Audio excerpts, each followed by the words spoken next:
Un cordial saludo a los seguidores del Pensamiento al Aire y a la audiencia de Évol TV, 12 países, 355 ciudades. Es importante conversar con personas que han dedicado su vida al manejo responsable de la docencia en distintas universidades de Colombia. Y por ello hablo con Hernán Saldarriaga Agudelo, sociólogo de la Universidad de San Buenaventura, decano de esa universidad, escritor, profesor universitario, y tiene un programa hace muchos años de ética civil y empresarial en la Universidad Pontificia Bolivariana, en la emisora de la Pontificia Bolivariana. Un cordial saludo, Hernán. Muchísimas gracias por tu invitación. Es un programa muy interesante que yo respaldo semanalmente en mi página web, con mucho gusto. Pues hombre, eso es muy importante que la audiencia lo vea. Inmediatamente sale en los contenidos nuestros, él lo replica con la misma velocidad de salida. Nada que muchas gracias, Hernán. Es una fuente también de transmisión de esto que hacemos nosotros. Hernán, sociólogo, cuéntenos un poco de su vida. Bueno, mi vida ha resultado increíble. Cuente a ver, hombre, cuente. Yo soy hijo de un agricultor de Tarso, Antioquia.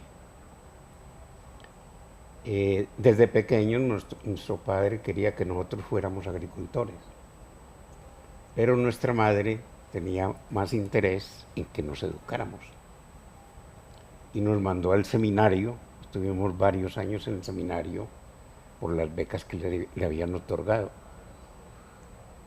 Posteriormente, casi a los 18 años, salgo del seminario. No se me vaya, me surge una pregunta. Oí, las juventudes no saben qué es eso, pero la vida de seminario de un hombre que añora a su familia, ¿fue muy dura o no? Fue sumamente dura, porque fue un internado desde muy niño y a los 11 años me internaron, salí a los 18. Ese dolor de no tuve oportunidad de visitar a mi familia, una ¿no? hermana mía murió y no me dejaban salir. Fue preocupante. Hombre, ¿por qué no lo dejaban salir? Porque ellos tenían que costear todos los gastos de viaje y todo eso, y no, mi familia no tenía con qué, entonces no me dejaban salir porque ellos tenían que asumir esos costos. ¿Y dónde fue ese seminario? En Bosa, Cundinamarca. Ah, estabas lejos de la tierra. Estaba lejos de la tierra. No había muchos recursos ni facilidades, ¿no? Entonces al salir, a los 18 años, cuando yo llego a mi casa, mis hermanos todos estaban crecidos, yo los manejaba todavía pequeños. Entonces fue un trauma para mí en la familia, porque estaba desconectado de la familia y del amor de la familia. Pero yo me tuve que retirar porque mis padres eran sumamente pobres y yo tenía que venir a buscar trabajo para sostenerlos y sostener la familia y educar, porque yo era el mayor, educar a los demás. Entonces a los 18 años... Vuelvo a interrumpirte, Hernán. Es que es un contexto social muy difícil. Al hombre mayor muchas veces le tocó, y lo hacían con amor, ¿no? Y lo hizo con amor, sostener al padre y madre, y fuera de eso toda la recua de hermanitos que había detrás, que eran muchos, ¿no? ¿Cuántos? 5, bueno. En esa época las familias eran mucho más grandes, pero es una vida que uno tiene que admirar y valorar. Adelante, hermano. Entonces a los 18 años salgo yo a buscar trabajo. Logré obtener una plaza de maestro de escuela, sin ninguna experiencia. Y llegué a una población que se llama Yalí, Antioquia. Allá llegué de maestro de escuela. Estuve ahí el año, enseñaba el primer año, tenía alumnos mayores que yo. Y ahí empezó mi vida como profesor, desde los 18 años, profesor. Empecé con la inteligencia que Dios me dio a buscar caminos y fui logrando salir adelante hasta que llegué a ser profesor aquí en Medellín en en una escuela en el barrio Salvador. Después pasé a ser profesor del Calasanz en el colegio y posteriormente pasé ya al SENA, donde dictaba clases de relaciones humanas. De ahí me llamaron a que dictara clases en una universidad que se estaba acabando de fundar, que se llamaba antes como una escuela familiar y que después se convirtió en la Facultad de Sociología de la Universidad de San Buenaventura. Entonces yo no tenía título de ninguna naturaleza, pero ya daba clases en esa universidad de relaciones humanas. Ahí vi yo la oportunidad de poder recibirme como sociólogo. Entonces daba clases y estudiaba en la universidad. Terminé mis estudios en la universidad como sociólogo y logré entrar a Fabricato, donde estuve más de 20 años. No te puedo creer. Estuve ahí y entré como periodista. Yo corregía pruebas de periodismo, corregía... Pero estuvo vinculado pues con todos los beneficios en Fabricato. Sí. Entonces yo trabajaba antes de entrar en Fabricato corrigiendo pruebas de revista, entonces yo me sentía periodista y escribía en El Colombiano crónicas de mi pueblo, yo me sentía periodista. Entonces hubo como un concurso en Fabricato y llamaron a periodistas.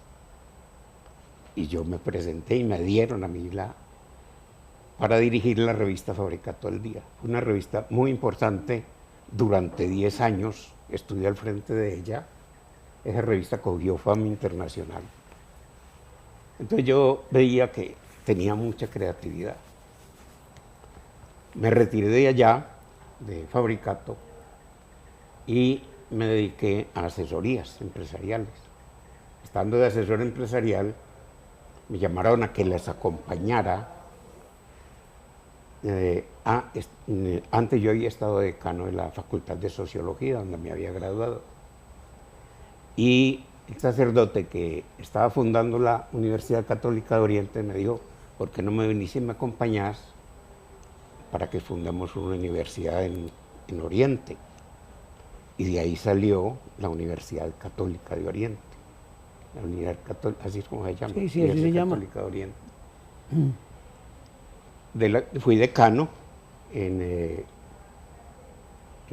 uno de los pueblos cercanos a Río Negro, que mantuve durante un tiempo pues esa decanatura. Posteriormente me fui a la costa a trabajar como asesor empresarial de la OXI de Colombia, presidente de Colombia, de la gobernación del Sucre y todo eso. Y estando en esas asesorías, pues me fue sumamente bien, económicamente muy bien, pero muy distanciado de mi familia. ¿Te casaste pues y todas las Sí, cosas? yo me casé y tuve 4 hijos y además un hijo de crianza. Pero entonces en esta época en que estaba asesorando todas estas empresas y de la cual sacaba muy buen resultado, mi esposa se enfermó con una enfermedad delicada. Entonces me tuve que venir para acá y empezar a buscar aquí nuevamente trabajo. Logré conseguir trabajo con Coldeportes Antioquia. Fui director de planeación de Coldeporte. Y después así fui funcionando, monté una empresa, he montado varias empresas, una empresa de servicios temporales, SOS que desapareció. Monté mi Instituto Latinoamericano de Ética y empecé todos los programas de ética que poco a poco me fueron dando resultados. Aquí vamos a concentrarnos en este conversatorio con Hernán, porque hoy lo que le falta a este país y a muchos países del mundo es la ética. ¿Cómo podemos definir la ética? La gente discute mucho la ética y la moral, y habla de ética y de moral, y establece una diferencia entre ética y moral. Yo he entrado en ese discurso y he definido que la moral tiene relación al cumplimiento de los deberes como que yo tengo como miembro de una sociedad. Entonces hay moral religiosa, hay moral política, depende del grupo, la moral depende del grupo. El juez en ese caso es el grupo, no soy yo. En cambio la ética es la parte individual. Es esa reflexión que yo me hago en este momento, en el aquí y en el ahora, acerca de si este acto que voy a realizar está bien hacerlo o mal hacerlo. Y yo decido si lo hago bien o si lo hago mal, que ese es mi libre albedrío. Entonces la ética para mí es la reflexión que yo hago en cada momento de mi vida sobre los actos que realizo. Y quien me juzga es mi conciencia. Mi conciencia me está diciendo, lo hiciste mal, y me vienen los remordimientos de conciencia propios. O lo hiciste bien y viene mi satisfacción. Entonces esa es la diferencia que yo hago entre la moral y la ética. Y la ética es eso, la reflexión que cada uno hace. Cuando entramos a definir la ética de la empresa, tomamos la empresa en una categoría como que si la empresa tuviera alma y la empresa pudiera reflexionar sobre sí misma. Porque en la empresa nosotros distinguimos la empresa del común definidor de empresa que hacen los científicos, que hacen los contadores, que hacen todo, y entendemos la empresa como ese conjunto de personas, óigase bien, conjunto de personas que trabajan por sacar adelante una organización que va a contribuir a fomentar la riqueza. Entonces la gente queda perpleja, pero ¿cómo así que hablamos de ética y de riqueza? Y sí, es que el principal valor que hace la empresa es el aporte a la riqueza nacional, a la riqueza del empresario, a la riqueza del accionista y a la riqueza del trabajador. Y cuando todo el mundo está pensando en que está bregando a enriquecer esos 5 elementos, entonces se encuentra que de fondo hay un homenaje a la persona. Entonces la diferencia con lo que se llama empresa, que dicen una empresa es algo para conseguir plata, nosotros decimos no es algo para conseguir plata, es un conjunto de personas y los vemos como personas. Entonces cuando hablamos de personas en una empresa, hablamos de que ellas tienen que tener un aspecto de ética. Y diferenciamos la ética civil, insistimos mucho en lo civil, porque nuestro país, un país sumamente religioso, ha estado variando esa concepción religiosa que tenía, inclusive el Estado antes era confesional, ahora no lo es. Y diferenciamos entonces la ética civil de la ética religiosa, o de las otras éticas que puedan darse, por ejemplo la ética protestante. Entonces la ética civil es esa, la que yo, como en la empresa, la que yo como empresa de esta organización debo poner en práctica para sacar adelante los ideales que todos tenemos de contribuir al bienestar de todos los demás a través del logro de una riqueza para todos. Hombre, ¿complicado o qué? No, eso no es complicado, es que es la esencia misma del ser humano. Y el ser humano se debate siempre entre el bien y el mal, que es una disyuntiva siempre. Y en la ética, pues obviamente está reflejada ese bien y el mal. Entonces, hay algo de fondo que son los valores, que al final los valores son los que van a definir el comportamiento del ser humano, para bien o para mal. ¿Estamos de acuerdo? Sí. Con respecto a los valores, es importante hacer esta reflexión. Los valores son intrínsecos a mí, y a ti, y a todo el género humano. Todo el mundo tiene unos valores grabados en el interior, en su corazón. Todo el mundo.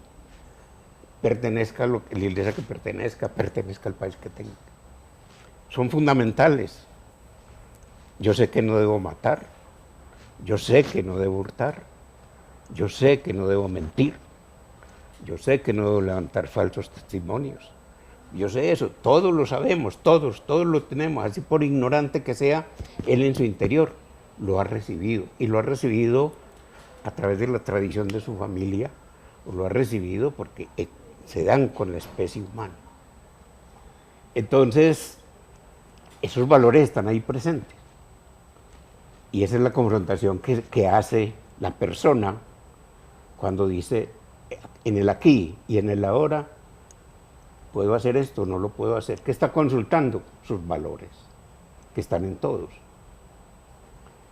El islamita dice, no se debe matar, pero hay que matar cuando espiritualmente buscamos conseguir el reino del cielo.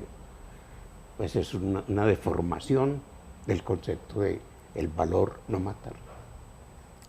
Hernán, ¿qué Honduras? Pero yo le hago una pregunta.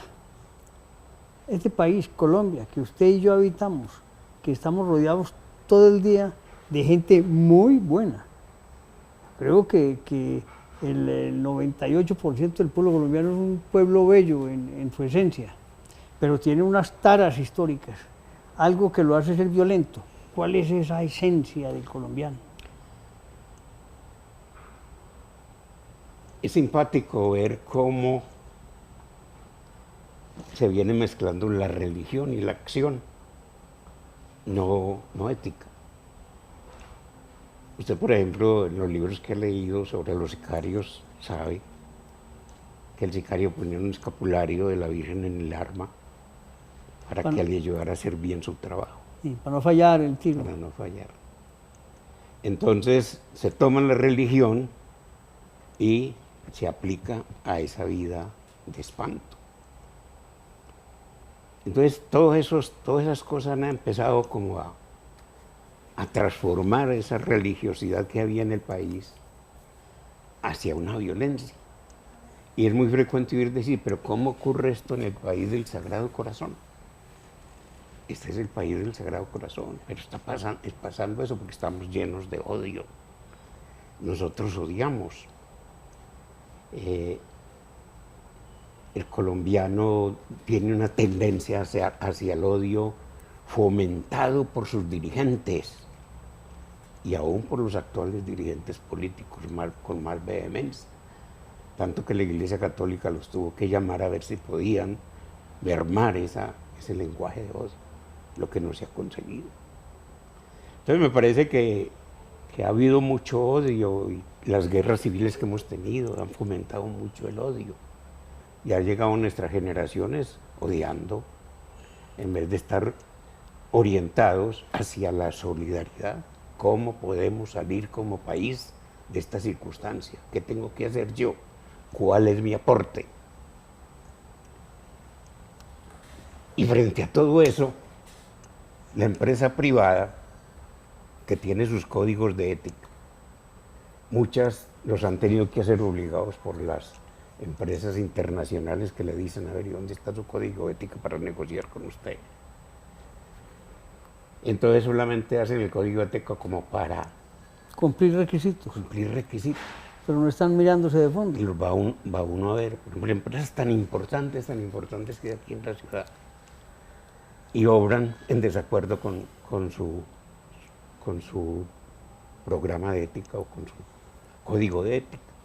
Y uno les pregunta, ¿y esto qué está pasando aquí? Cuestiones del negocio.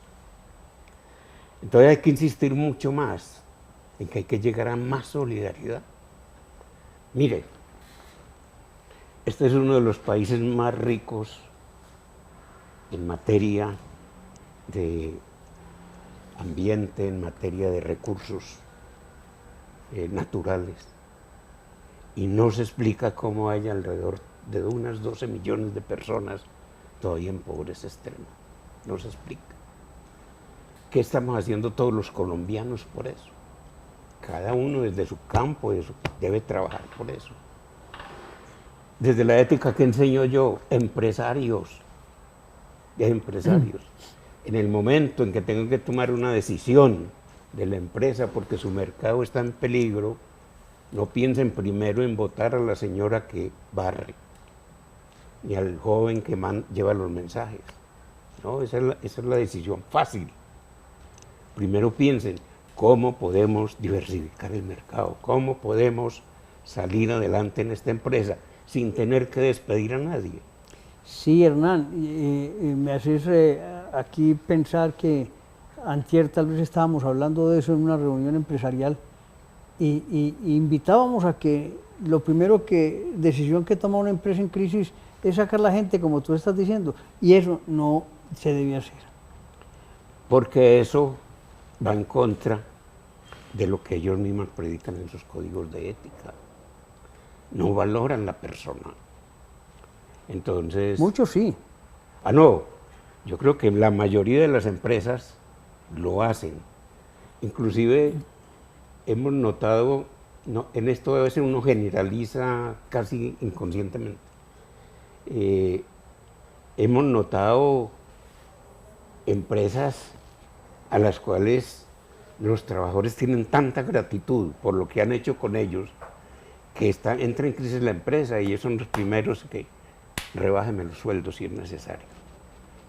No me aumente si no es necesario. Dígame cuántas horas más le trabajo sin cobrarle. Hay ejemplos bellísimos de eso. Entonces... esos ejemplos se dieron mucho en el tema cuando la pandemia, ¿no? Cuando la pandemia... Las compañías, muchas empresas, y lo sé porque lo viví, le decían al director o gerente, hagamos un acuerdo y nos bajamos todos en esta época el 20%, nos vamos a ajustar, pero tenemos que aportar para que nadie se retire. Y hubo un tema de solidaridad inmenso. Sí, y no solamente hermoso, sino muy complaciente desde el punto de vista de que hay sensibilidad humana en el empresario. Mire, en estos días recientemente un periódico hizo un trabajo de ética empresarial, lo seguí muy a fondo, pero descubrí que en las intervenciones siempre se estaban refiriendo a que la ética era importante para ayudarle en sus negocios. Pero estaban pensando en el negocio, no estaban pensando en la gente como empresa, como gente. Es decir, es el sentido utilitario de la ética.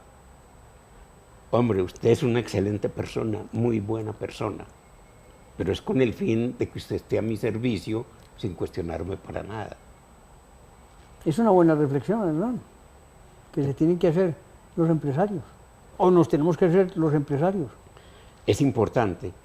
La ética en el trabajo no hay que buscarla como medio para conseguir la riqueza. La ética en el trabajo hay que buscarla como un fin que la empresa siente de que allí todos trabajando como conjunto de personas, el accionista, el administrador, el orientador, el trabajador raso, todos conforman no una familia, todos conforman un conjunto que están buscando a través de ellos, en la mejor forma posible, la riqueza necesaria para su existencia. Ahí es donde surge el sentido de pertenencia, el sentido de responsabilidad que se acrecienta con el apoyo de todo ese grupo de trabajadores. Sí. Se vuelve una unidad. Yo discuto el sentido de pertenencia, porque el sentido de pertenencia fue un sentido que trabajó el paternalismo mucho. El sentido de pertenencia. Le doy esto para que usted se sienta perteneciente a la empresa, para que usted ama a la empresa. La búsqueda del amor a la empresa no se busca. Surge. Tiene que surgir de los actos éticos que yo realizo. Yo amo esta empresa porque esta empresa considera que mi familia es importante y me ayuda. Inclusive de vez en cuando me invita para que vaya a la empresa, para que vea cómo trabaja, cómo el miembro de la empresa que trabaja en ella vive, cómo es su ambiente, cómo es todas las cosas. Y hay una comunicación constante con la familia. Eso hay que vivirlo, hay que sentirlo. Y eso es lo que hace vida de empresa, pero empresa realmente como conjunto. Así es, yo comparto ese tema que estás expresando, Hernán, porque la vida sería muy importante si la ética estuviera presente en cada acto de uno de nosotros, de cada uno. Y eso hace la diferencia, porque el ser humano siente vacíos en la empresa, porque no se siente bien tratado, porque no está satisfecho con la labor. Y ahí hay un tema entonces, usted que ha manejado ese tipo de relaciones, cómo se puede encauzar claramente el bienestar de los trabajadores que genere beneficio para todos y la responsabilidad ética de no hacer el mal para que la compañía siga saliendo adelante. Mira, eso es importantísimo. Lo que pasa es que hay una ideología.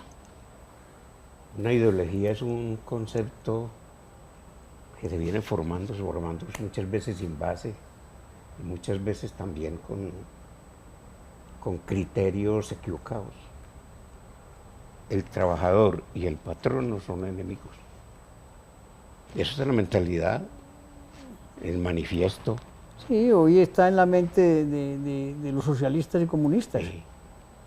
que quieren igualar a todo el mundo con la pobreza. El innombrable lo dice cada rato. Es que ustedes los empresarios son esclavistas. Hombre, que hay una mentalidad nueva de empresario. Aquí hemos trabajado mucho y se ha logrado formar un movimiento de empresarios distintos. No son esclavistas. Pero el trabajador raso sigue con esa idea, con esa mentalidad. ¿Qué hay que hacer? Yo he atacado mucho a la ANDI, porque a mí la ANDI me ha parecido floja. ¿Floja en qué sentido? En ser una organización tímida, que solo ahora, yo creo que ya lo habíamos hablado, solo ahora reacciona frente a las amenazas que le ha dado este gobierno. Pero hay que empezar a trabajar con el trabajador de tal manera que él sienta que el jefe no es su enemigo. Si él llega a considerar que él no es su enemigo, sino que es su compañero de trabajo, que es difícil a veces alcanzar esa idea, aquí somos compañeros de trabajo. Al administrador, ¿quién le paga? La empresa. Al trabajador, ¿quién le paga? La empresa. Somos compañeros. Claro. Entonces, desde ese compañerismo, el trabajador empieza a sentir que no es una cosa, que no es un objeto ni un medio, sino que la empresa lo tiene valorado como ser humano. Y entonces de ahí empieza a borrarse ese ídolo del trabajador. ¿Y cuál es la consecuencia? Que ama a su empresa. Va a su empresa porque la ama, no porque tiene que ir. Es un pensamiento audaz, pero necesario. Pero hay que meterlo en la mente de todos los ciudadanos. Es que somos uno solo al final. Hombre Hernán, cambiando de tema, el programa de radio, tantos años. 25 años. Cuente un poco de él. El programa de radio nace de una reunión de amigos rotarios, en donde estaba el director de ese programa, el doctor Jorge Mesa, que ya falleció. Me dice: Hernán, estoy con problemas con la emisora, voy a tener que cerrar la emisora. Y si no consigo sostener. Entonces hablamos y le dije: yo puedo ofrecerte unos dineros, invertir unos dineros, hacemos un programa de radio y yo invierto unos dineros mientras conseguimos patrocinio. Entonces la emisora, con esos dineros que yo le pagaba, que en esa época eran muchos, porque yo, gracias a Dios, los tenía, empezamos el trabajo de la emisora. Y era el único anunciador que tenía la emisora. Y poco a poco fue saliendo adelante, y ahí vamos, en 25 años. Ahora la emisora es primera en todo el ranking del mundo de la cultura universitaria. Hace parte de la Universidad Pontificia Bolivariana. Pontificia Bolivariana. Y entonces ahí nace el programa. pesado primero, luego ya fuimos más ágil. Hoy es una radiorevista prácticamente. Aprovechamos la inteligencia artificial para, para algunas partes del programa. Y básicamente... ¿A qué hora lo puede escuchar la gente en cualquier parte del mundo? Los sábados a las 12:30 del día por la FM 92.4. FM 92.4. Y se repite los lunes a las 5:30 por la AM, la frecuencia 1110. Definitivamente es una de las labores de las cuales me enorgullezco mucho, mucho, mucho, con unas cosas simpáticas. Un día iba yo en un taxi y el taxista tenía su radio prendido en la emisora. Y le dije, ¿te gusta esa emisora? Y sí, me encanta. Sí. ¿Y qué te encanta de ella? Me encanta un programa que hay. Me encanta un programa que hay los sábados a las 11:30 del día de ética. Y dije, ¿por qué? Porque ahí nos enseñan a los taxistas cómo obrar bien para poder salir adelante. ¿Qué viene? Miércoles. Y vos le dijiste, te identificaste, ¿no? Sí, yo le dije, mira, yo soy el que hago ese programa. Y vos me felicitó, porque yo con alguna frecuencia me refiero a los taxistas. Pues indicándole que el hecho no es competir con el compañero, sino saber ser solidarios con el compañero, a pesar de las circunstancias de que hay que competir por tener un mejor ingreso. Juan Bernal, qué delicia conversar con vos. Yo creo que en todas partes degustarán este conversatorio de la forma en que de una manera sencilla hablamos de la importancia de la ética y las consecuencias de no tenerla. Muchas gracias de haber participado conmigo en el pensamiento. Bueno, vamos a ver la publicidad también al libro El Servicio Público, que es obra de Hernán Saldarriaga Gudelo. Espero... ¿dónde se consigue, Hernán? En mi página web,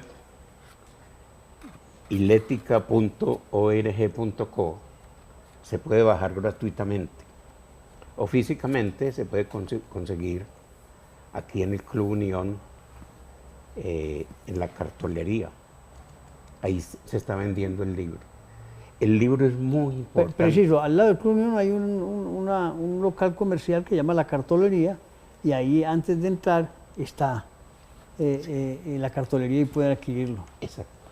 Te quiero hablar un poco del libro, porque es que yo tengo mucho entusiasmo con ese libro. Le estoy ofreciendo a todos los alcaldes del país, a todos los gobernadores, que yo les regalo mi propiedad económica del libro, no la propiedad intelectual, sino la propiedad económica del libro, para que lo regalen a todos sus trabajadores. Porque ese libro es un espejo, como un espejo en donde puede mirarse el servidor público, aquel servidor público bueno o aquel servidor público que pasa por dificultades, se puede mirar y reflexionar cómo se ve. Para que no caigan en las tentaciones. Sobre todo para que no sea corrompido y no trata de corromper al empresario privado, porque a veces el empresario privado se vuelve corruptor por la presión del corrompido. Claro. Hay una frase histórica, no se sabe quién más peca, el que peca por la paga o por la peca, o el que peca por la paga. El que paga por pecar, el que peca por la paga o el que paga por pecar. Así es. Entonces mi libro está a la orden de todos. Es un libro que contiene 6 capítulos. Un primer capítulo que trabaja mucho el orgullo de ser servidor público. Es que ser servidor público tiene que ser un orgullo, distinto al trabajador del sector privado. El sector privado es un trabajador que entrega su trabajo para la riqueza de todos, pero el servidor público le sirve a toda una comunidad. ahí no hay clases de a quién servir. No, se sirve a toda una comunidad. Él debe sentirse orgulloso de eso.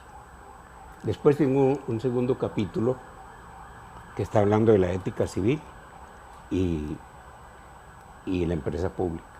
Después hago una alusión en un tercer capítulo a lo que es la nación, a lo que es el gobierno, a lo que es el Congreso, pues toda la gobernanza, que es el medio donde se mueve ese servidor público. Y ese medio hace que ese servidor público sea bueno o sea malo, en conceptos de ética, obre bien o no obre bien, porque ese medio lo induce. Y tengo un cuarto capítulo que hablo de los derechos y deberes. En esos derechos resalto 3 derechos que no se están teniendo muy en cuenta, que son reales derechos y que a veces el mismo servidor público no los exige. Por ejemplo, su evaluación de desempeño. Él tiene que exigir su evaluación de desempeño. Pero la evaluación de desempeño, yo desarrollo toda la teoría ahí de la evaluación de desempeño, cómo debe hacerse. Que no es que yo vengo y le digo, usted se ha portado así, tiene esto, usted ha hecho esto malo, esto no. Venga los dos, usted califíquese usted y me califico yo. Y venga, comparemos esas calificaciones y veamos por qué. Es en un plano de igualdad. Porque estamos también orientando mucho la gobernanza hacia la redarquía. La redarquía es un término muy moderno que está reemplazando el concepto de jerarquía. El concepto de jerarquía es el concepto tradicional de la iglesia, del ejército, todo eso. Y la empresa lo copió, exacto. No, ahora estamos hablando de redarquía, es organizaciones planas, y esas organizaciones planas están dándole la oportunidad a ese hombre o a esa mujer que consideran que aman a su empresa para que entreguen todas sus iniciativas y puedan inducir los cambios organizacionales necesarios. Esa es la importancia de este libro. Mírenlo. Ya saben dónde conseguirlo. Hombre Hernán, gracias nuevamente. A usted, una maravilla compartir contigo. A usted muchísimas gracias por haberme tenido en cuenta en tan importante. No, hombre, es que el aporte suyo es muy importante para que la gente mire la vida de una manera distinta, con la ética.